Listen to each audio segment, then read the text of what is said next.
ሌላችን የተከበራችሁ የእግዚአብሔር ቤተሰቦች እንደሚወዳችሁ የሰጠን የአባቶቻችን አምላክ የእኛም አምላክ እግዚአብሔር በዘላለም የከበረ እንደሚወዳችሁ እግዚአብሔር ቤተሰቦች ዛሬ እንግዲህ በስቱዲዮ አይደለም የምንገናኘው ወጣ ብለን በተግባር አድርገን በተጻፈው ጥቁር በሳሌም የሚገኘው ዛሬ እንግዲህ ቤተክርስቲያን ባለበት አንዳንድ ሰዎች የቤተክርስቲያን አገልጋዮችን አባታችንና ይቀርዳሉ እነሱ ያለው ችግር ያስረዱና ወደ መፍትሄው የእግዚአብሔር ቅዱስ ፈቃድ ይሁን። እስከ ፕሮግራማችን ፍጻሜ ድረስ አብራችሁን ቆዩ።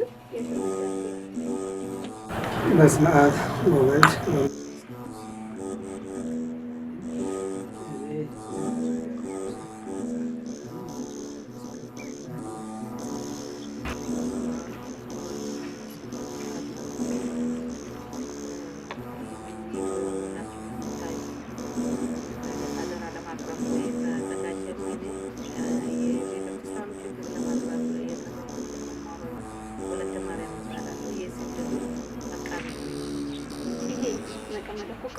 ቤተክርስቲያን መቼና እንዴት ተመሰረተ? እሺ እንግዲህ አመሰራረቱ ይኸው መጀመሪያ ሲመሰረት ከዚህ በታች ወደ ዳር ተመስርቶ ለሰባት ወራት ያህል አገልግሎት ከሰጠ በኋላ ላይ ሰኔ 30 ክብረ በዓል ለማክበር ካህናቱ ዋዜማ ቆመው ከጨረሱ በኋላ ላይ ከዛ ለሌሊቱ አገልግሎት ለመዘጋጀት እረፍት ለማድረግ ወደ ቤታቸው ሲሄዱ እንዲወጡ ነበር ማለት ቤተክርስቲያኑ ፈርሶ ተሰጡ በታቦቱ ስላሉ ችግር ከካህናቱ ጋር ታስረው ወደ እስር ቤት ይገባል። የኛም 2009 ከዛ ሰኔ 9 ቀን የተደረገ ጽላቱም ንዋየ ቅድሳቱ ካህናቱ በተወሰኑ ጊዜያት ታስረው ጽላቱና ንዋየ ቅድሳቱ ግን ለ8 ወራት ታስሮ ጥር 9 ቀን ይህ ቦታ ከብዙ ታቦት አባቶቻችን በምዕመናን ሁኔታ ሰው ታይታይለት እግዚአብሔር ምዕመናንን የብፁዓን አባቶቻችን ባና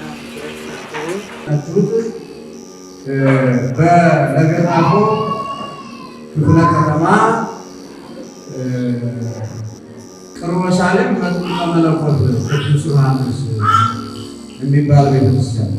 ይሄ ቤተክርስቲያን ብዙ ችግር ያሳለፈ ከቤተክርስቲያኑ ከታቦቱ ጋር ብዙዎች እናቶች፣ ብዙዎች ምዕመናን፣ ዓለም አቀፍ ክርስቲያኖች እንባ ያፈሰሱበት ቤተክርስቲያን ከ2008 ጀምሮ እስከ 2009 ድረስ ቤተክርስቲያኑ ካዮ ፈርሶ ታቦቱ እስር ቤት ገብቶ እስረኛው ዮሐንስ ይባላል ማለት ነው። ስለዚህ ከ8 ወር በኋላ ብዙ ምስጢሮች ተአምራት ሰርቶ ማለት ነው ድል አድርጎ ጥር 30 ቀን ቦታ እዚሁ አሁን ባለበት ቤተክርስቲያን ቦታ ተሰጥቶት በዚሁ ቤተ መቅደሷ መቃኛዋ ተሰርታ ታቦቱ የተመለሰበት በወቅቱ የሀገረ ስብከቱ ሊቀ ጳጳስ የነበሩት ለዓለም ሁሉ የሚያለቅሱት አባት አቡነ ቀውስጦስ ታቦቱ ታቅፈው ወደ መቅደሱ ያስገቡበት ቀን ነው። የድል ቀናችን ማለት ነው። ነቢዩ ልዑል የተመለሰበት ከእስር ማለት ነው። መንግስትም ቦታውን የሰጠበት ሰጡ ቤተክርስቲያን የተሰራበት ነው ማለት ነው። 2009 ላይ ነው ቤተክርስቲያን የገባው። ይህንን በዓል በዚህ አካባቢ ያሉ ምዕመናን እንባቸው የታበሰበት ነቢዩ ልዑል ቅዱስ ዮሐንስ ከእስራት የተፈታበት እግዚአብሔር ሕዝቡን የረዳበት ቀን ስለሆነ ዛሬ ቅዳሴ ቤቱ ትናንትና ተከብሯል። ጸበሉ ልዩ የሆነ ጸበል አለ። ለምሳሌ ትናንትና በመድረኩ ላይ በጣም ብዙ ተነግሯል። በጸበሉ ቦታ ላይ ወርዶ በ29 ወርዶ እዛ በዓሉ ተከብሮ ቅዳሴው በዛው በጸበል ቦታው ተቀድሶ ትናንት በ30 ወደ ቤተ መቅደሱ የተመለሰበት ቀን ነው።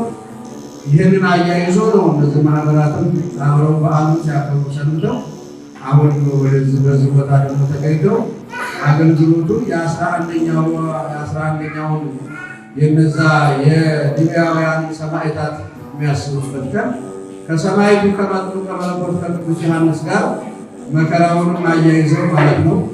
ነገር ግን አሁን በሊቢያው እያዘን እያለ በብዙ ሀገራት ሊቢያ ቀጥላለች።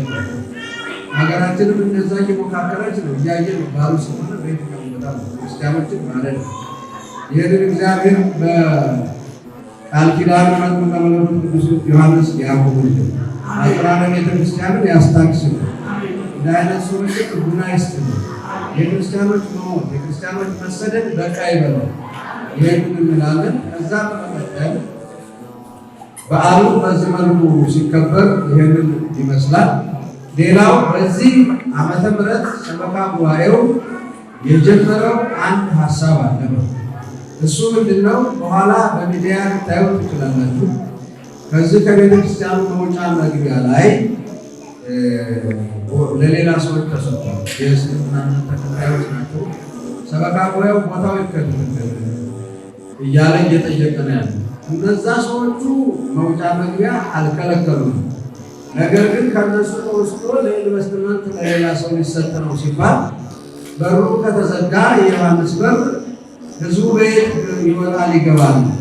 የሚቆርቡት ህፃናት፣ የሚቆርቡት አዛውንት፣ ወጣቶች፣ አባቶች ማንኛውም ሰው ቅዱስ ሥጋውን ደሙን ቅዳሴውን ማህሌቱን ሰዓታቱን ቤተክርስቲያኑን ኪዳኑን እንዴት ይከታተላሉ?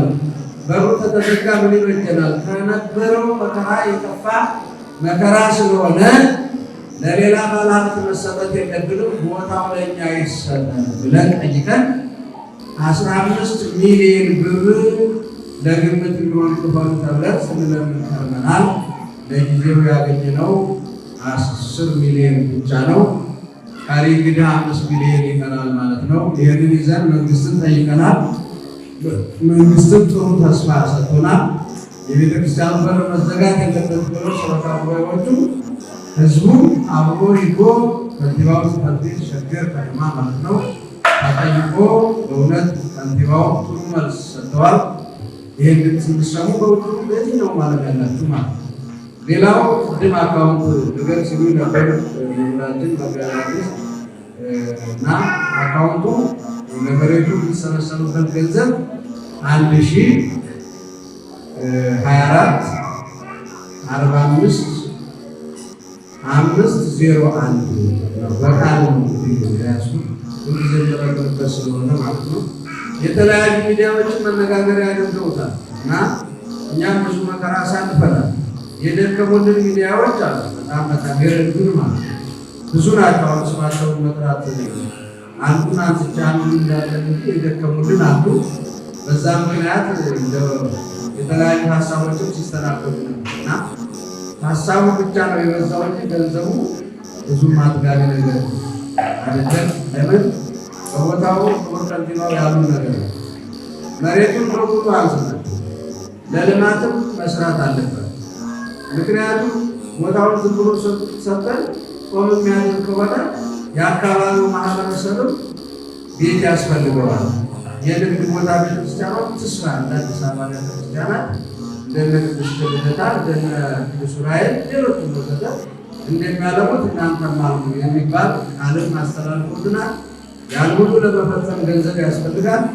ስለዚህ ይህንን ድምፅ የምትሰሙ ቤተክርስቲያኗ ገና ብዙ ያስፈልጋለች። የመጀመሪያ ቤተክርስቲያኗ ተቆመ 9 ዓመት ብዙ ዓመት ያኔ እነማን ዘመዱ ሌሎቹ ብዙዎቹ ህዝቡን እንቀሳቅሰው ተጀምሮ ነበር። አንድ ሰው ወረድ ወረዳ ብሎ በሜዳ ላይ ቀርቶ አሁን ቤተክርስቲያኑ ትልቅ ላይ ያለው ማለት ነው። እችንም አዳራሽ እግዚአብሔር ረድቶን በጣም ተሰራ ነው።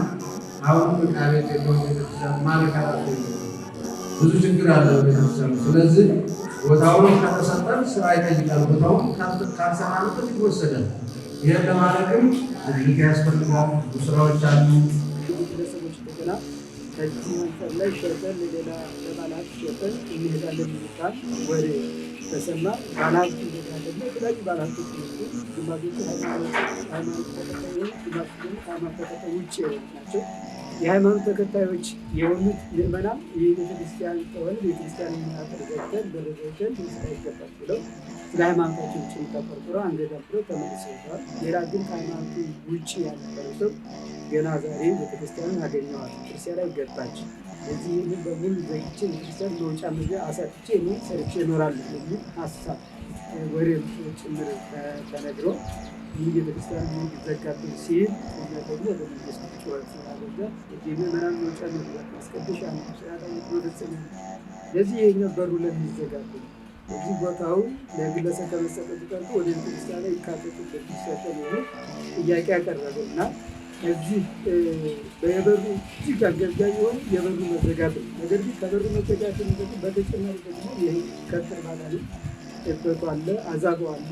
ያን ሽንቱ እየመጠ በዚህ ጋር እያለ ሲያስቀድሱ ስናስቀድስ መስዋዕተ እግዚአብሔር የሚዘጋጅበት ቤተልሔም በዚያው ስር ነው። አዛባው እየተበጠበጠ ወደ ታች የሚወርደው ነው። ያ ሽታውም ያንን እያስቸገረ ቢኖርም ነገር ግን የዚህ በር መዘጋት ይህ ቦታ ለሌላ ለባላት መስጠት እጅግ አንገብጋቢ ስለሆነ ከዚህ በፊት በሌሎች ሚዲያዎች እየጮህን እየቀሰቀስን እንዳለና ጥያቄያችንን ወደ መንግስት እንዳቀረብን መንግስት እንደገና ደግሞ በጎ እይታ በጎ ምላሽ የሚሰጥ ናቸው። ነገር ግን ለዚህ ቦታው እንድታገኙ ተፈለጋችሁ የካሴ መራ ካሳ እና ግንብት እንድትከፍሉ ይመጣል ሀሳብ እንትናነ በዚያ እያሰባሰቡ የተወሰነ የተባሉ ከ15 እስከ 20 ሚሊዮን ድረስ ጠይቀው ያንን ያህል ባለማግኘት አይቻሉ። ነገር ግን አሁንም እንደገና ደግሞ ጥያቄያችንን እያቀረብን እንገኛለን። በክርስቲያን ቤታችን ሲሞልን ቤታችን የሚሰማልን ሰው እንፈልጋለን። ቤታችን የሚሰማልን አጣል ይሄ መሬት ይሄ ቤተክርስቲያን ከመሰረቱ ከመሰረቱ የተጎዳ ነው። በህይወትም ያለው ችጋራም ነው። አሁንም ቤተክርስቲያኑ ችግር ላይ ወርዶ ነው ያለ። ህዝበ ክርስቲያን አዳምጡን ተነሱልን። አሁን ይሄ ቤተክርስቲያን በዚህ መሬቱ ይናዳል በታች በኩል፣ በሁለቱ ጎኖች ደግሞ ህዝበ ክርስቲያን ነው ያለ። በዚች በፊት ለፊታችን ደግሞ አንድ መንገድ ብቻ ነው ያለ። ይሄ መንገድ ለሌላ ሰው ከተሰጠ ሌላ ሰው መጥቶ ከገባ ሌላ ፕሮጀክት ከተጀመረበት መግቢያና መውጫ ይሆናል። ህዝበ ክርስቲያን ይታያችሁ። የእናንተ ባር ቢዘጋ ምን ይመስላችኋል? የእናንተ ባር ላይ መውጫ ቢታጡ ምን ይመስላችኋል? ጩኸታችን ስሙልን። መንግስት እየረዳን ነው። መንግስት እየደገፈን ነው። መንግስት ከኛ የሚፈለገውን ነገር አድርጉ እያለን ነው። እናንተ ደግሞ የምታደርጉትን ነገር ታውቃላችሁ። እኛ ሁልጊዜ ልመና ላይ ነን። ሰምታችሁናል፣ አይታችሁናል። እንባችንም አይታችኋል፣ ችግራችንም ሰምታችኋል። ሙሉ በሙሉ እዚች ቤተክርስቲያን ላይ ማታባሯ ላይ አንድ ነገር ከተሰራች ቤተክርስቲያኒቷ መዘጋቷ ነው እና ድረሱ ግን እና ቤተክርስቲያናችን ባርዋ እንዳትዘጋ ህዝብ እያለ ክርስቲያን እያለ ባርዋ እንዳትዘጋ ጩኸታችን እያሰማን ነው። ጩኸታችን ስሙልንና የሚያስፈልጋችሁን ነገር አቅም የለንም። አቅም እንዳለ ሰው እናንተን አቅም አድርገን እናንተን ተስፋ አድርገን ገብተንበታልና ድረሱልንና የሚያስፈልጋችሁን ነገር የምትችሉት በአካል ኑልን ኑና እዩን። የማትችሉት ደግሞ በእጃችሁ ነው። እያን ጩኸታችን እናሰማለን። ጩኸታችን ስሙና እንታደግ። ይሄ ቤተክርስቲያን እንታደግ። ለህይወታችን መጀመሪያችን ቤተክርስቲያን ናት፣ መጨረሻችንም ቤተክርስቲያን ናት እና ህዝበ ክርስቲያን ድረሱልን፣ ኑና እርዱልን።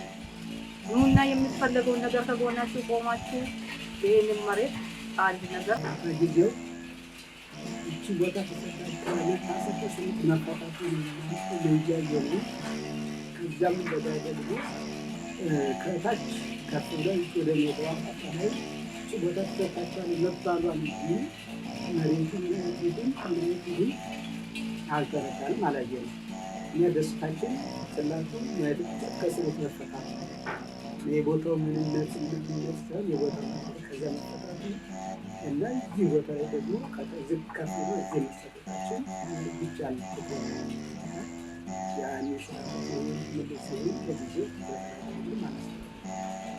አደራ ኪሳችን እናንተ ናቸው፣ ተስፋችን እናንተ ናቸው። ይሄ ህንፃ ተጀምሮ የቀረው በመሬት ምክንያት ነው። እኛ ሳናቅ ነው መሬቱን ቆፍረን ልንሰራ የገባንበት። ካባ ወጥቷል። ይሄ መሬቱ ይሄ ሙሉ በሙሉ ቤተክርስቲያኑ የተቀመጠችበትና እኛ ያለንበት መሬት ሙሉ በሙሉ ምንሰፋበት ለነገም ተስፋ የሌለው መሬት ነው። አሁን እቺ መሬት አግኝተን ወደ ላይ ከፍ ብለን ካልሰራን ይሄ አሁን በዚህ በኩል የሚታየው ኮሎኑ 3 ኮሎን መሬት አላገኘም። እንጥልጥል ላይ ነው ፓዱ የቆመው። ስለዚህ ህዝበ ክርስቲያን እናንተ ከጎናችን ቆማችሁ ይህንን ህንፃ መታችሁ አይታችሁ ይህንን መሬት እጃችን ላይ እንድታስተካክላችሁልን ይህ ቤተክርስቲያን ከዚህ ከምናገኝ መሬት ወደ ላይ ሰው ካሰራ በወደፊትም ቤተክርስቲያኒቷ በጣም ተስፋ የሌላት ነገር ነው። ይህቺ ቤተክርስቲያኒቷ አሁን የምትቀደስበት ቤተክርስቲያኗ በታች በኩል ያለው ኮሎን 2 ኮሎን በሴቶች መምሪያ ላይ ፓዱ መሬት አላገኘም። ከ5 ሜትር በላይ ወደ ታች ታባው ይወጣል። እኛ 4 ተኩል ሄደን አጣነው። መሬቱ አይገኝም። በጣም ነው ታባው ይወጣል። ስለዚህ ቻይና ናቸው ያወጡት አሉ። በጣም ውሃ ነው የሚፈልቀው እንጂ መሬቱ አይገኝም ሲቆፈር።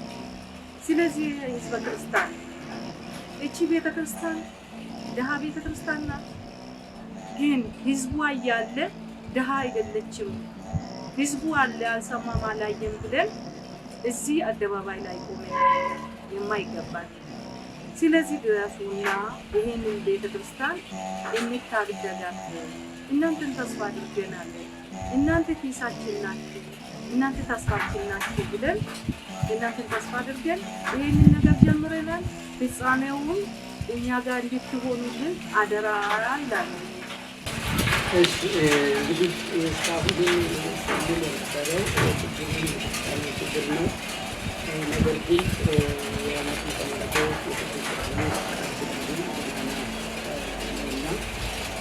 በዚህ በተለይ ደግሞ ከጸሎት ቦታ ጀምሮ ታግሎ እየመጡ እየተቀመጡ ልጆች አሉ።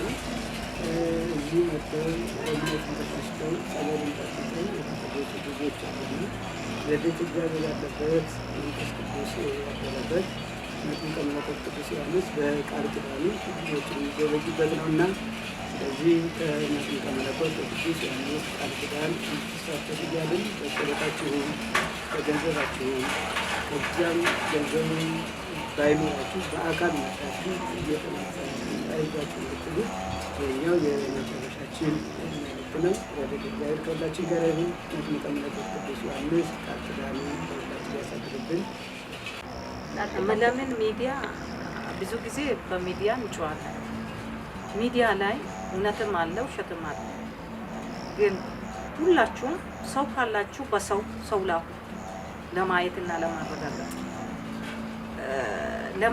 ለማረጋገጥ እውነቱን ለማመስከር ሰው ላኩ ማምጣት ካልቻላችሁ። ግን የቻላችሁት ግን ከአደባባይ በጣም ቅርብ ነው። በእግር መምጣት ትችላላችሁ። ባጃጅ ባትይዙ ዮሐንስ የት ጋ ነው ብትሉ አደባባይ ደርሳችሁ ታያላችሁም።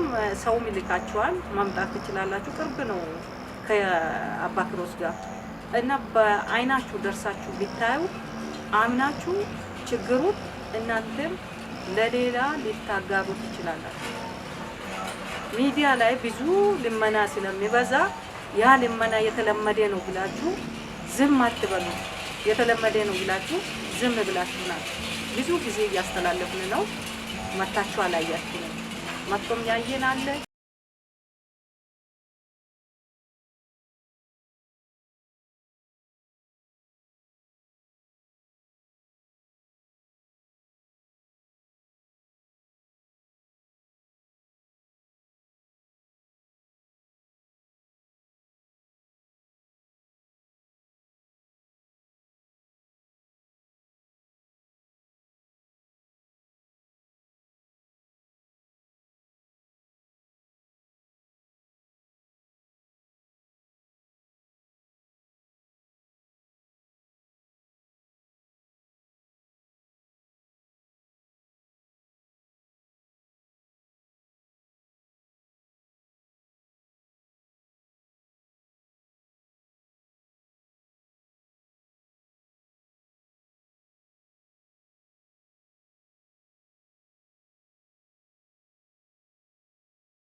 እናስተላልፋለን።